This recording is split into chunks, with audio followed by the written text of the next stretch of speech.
العلم نور يزهي الدهور. العلم نور يزهي الدهور.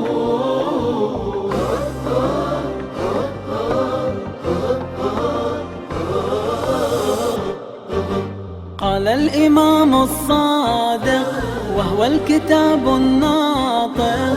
قال الإمام الصادق وهو الكتاب الناطق. ليت السياط على رؤوس أصحابي، ليت السياط على رؤوس أصحابي حتى يتفقهوا في الدين، حتى يتفقهوا في الدين. ألا ليت السياط الغر دارسا لمن يهوى حياة الذل بؤسا، وينسى الفقه في الدين اختيالا، ويلهو العمر بهتانا وتعسا. العلم نور يزهي الدهور. العلم نور يزهي الدهور.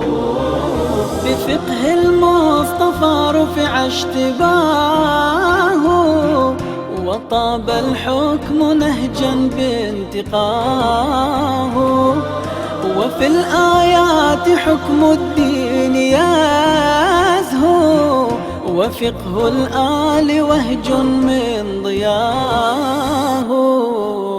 قال الإمام الصادق وهو الكتاب الناطق.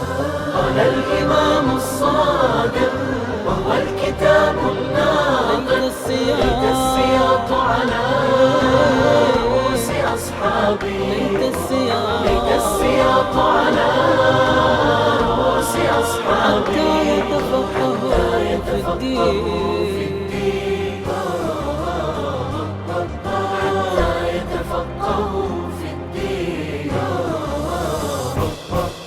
علوم للهداة هي الصراط، عليك بها وإن رفعت سياط، هي المنجاة فالزمها اعترافا، ولا تحزن ولو قطعت نياط.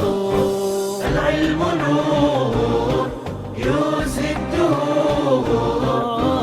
العلم نور يزهي الدهور.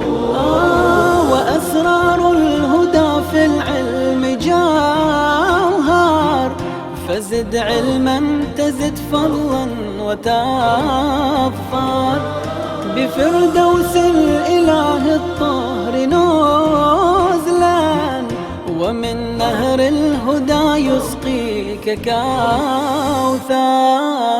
قال الإمام الصادق وهو الكتاب الناطق.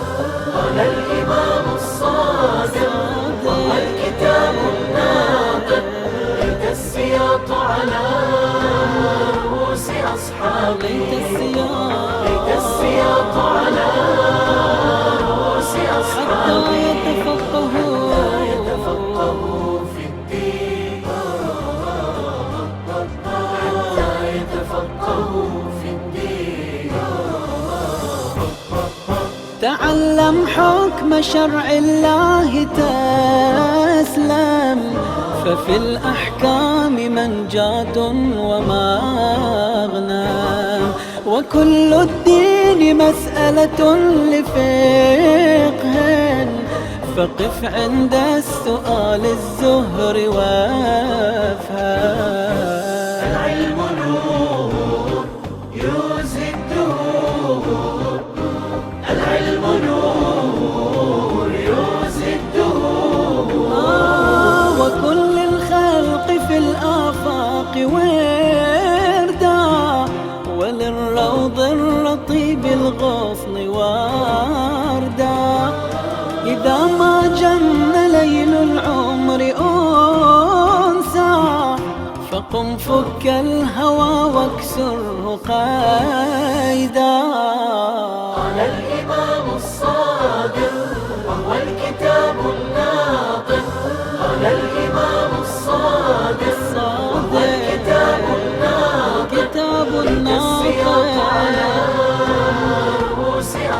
أصحابي بك السياط على رؤوس أصحابي حتى يتفقهوا